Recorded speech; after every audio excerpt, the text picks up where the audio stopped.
Hello students. In last class we have done some numericals based on gravitation potential energy and gravitational potential, and now we'll study about planetary motion and its orbital motion. So first, satellite. How can we define satellite? Actually satellites are heavenly bodies that revolve around the planet. So we have to study here orbital speed of satellite, its time period, and its escape velocity. What should be the escape velocity of the body if we want to throw away from the gravitational field of any planet. Then so these topics we are going to discuss. First, orbital speed,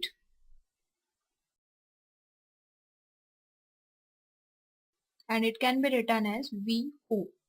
Suppose any mass of m, suppose the planet and its mass is capital M, it is center O and radius is R, and suppose a satellite is revolving around it of mass M at height h.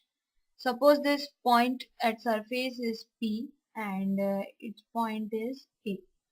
So we want to calculate the orbital speed of satellite required to remain in this orbit. As we know, at this position, two forces are acting on the satellite, or we can say a centripetal force which is necessary for the circular motion. It is provided by the gravitational force between planet and the satellite. So we can write here that the mv square upon r, which is the formula for centripetal force, mvo square upon r plus h, or simply small r, which is the net distance from the center to the satellite. So, and its value will be r plus h. It should be equal to gravitational force, and which can be written as g m m upon r square. Here mass will be cancelled out, and r, so remaining term will be VO square equals to gm upon r, or we can say VO equals to root gm upon r. It is the formula for orbital speed of any satellite. Here we can see that orbital speed of any satellite does not depend on its mass, small m. So it only depends on the mass of the planet and the net distance. And here we can put the value of this small r, which will be gm upon capital R plus h. If we consider that h height is very small than the radius, then we can consider r plus h will be nearly equal to r, simply because h is very small. Then we can write here VO will be gm upon r. By multiplying capital R in both numerator and denominator, we get gm upon r square into r, and as we know that gm upon r square is small g, so simply it will be root gr. So it is also the formula for orbital speed in terms of acceleration due to gravity. And for any satellite revolving around the earth, we can calculate it, as we know the radius of earth 6400 kilometer, and its acceleration due to gravity is g, which can be considered as 9.8 if we are considering that h is very small than the r, right? Or we can calculate it. So it is the formula of orbital speed. Now if we want to calculate time period of satellite, time period, time required to revolve the one route, and it can be written as simply distance covered by the satellite in one revolution upon speed.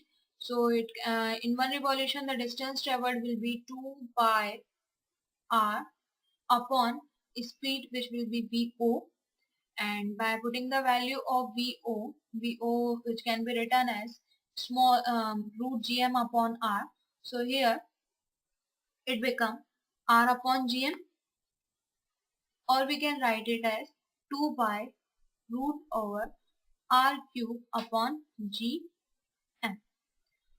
If we consider again the approximation that if small r is nearly equal to capital R, as we are considering that the height is very small than the radius, then we can write here 2 pi capital R cube upon gm, or we can write here r square upon gm into r. And as we know that gm upon r square can be written as small g, gravity, acceleration due to gravity, so it will be 1 by g, so r by g. So it is a formula for time period of any satellite, or it is also, we can apply this formula when we are considering that height is very small than the radius. So in orbital motion, we have discussed about orbital speed and its time period. Now we can calculate escape speed, velocity. Velocity required for any object so that it leaves the gravitational field of the planet. It is called escape velocity, and its symbol can be written as v.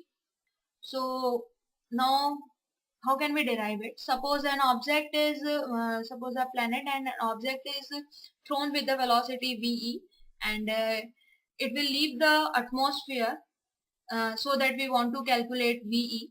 So by applying energy conservation, we can write here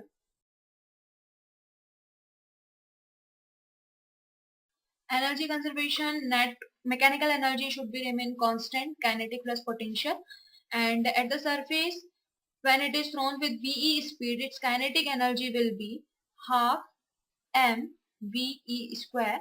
And as we have derived in last recording, that gravitational potential energy can be written as minus gmm upon r. So here we can also write that potential energy will be at the surface gmm upon r. Again, when it will leave the atmosphere, then gravitational field, then its kinetic will be zero, and since there will be no interaction with the gravitational field of the earth, then potential will also be zero, and net energy will be zero at the last point when it will leave the gravitational field. So by solving it, we can see that half mve square equals to gmm upon r. Here ve square can be written as g2gm upon r, or simply ve root 2gm upon r. It is the formula for escape velocity, root 2gm upon r. And it can be observed that orbital speed was root gr, and escape velocity is root 2 gmr. So we can write that escape velocity is root 2 times of orbital speed. As orbital speed was root 2 gr, and if we multiply this equation by r in both numerator and denominator, then it will become root 2 gr. So we can write that escape velocity is root 2 times than the orbital velocity. And here we can also see that escape velocity also does not depend on the mass of the object which is thrown, and it only depends on the mass of the planet and the distance from the center. And if we can calculate the escape velocity for any planet. If we want to calculate the escape velocity for Earth, so that any object leave the gravitational field of the earth, then we can calculate it by putting here the values of given g and r. If we put the approximate value of g is 10 meter per second square, and r which is 6400 kilometer, so 6400 into 10 raised to power 3, right?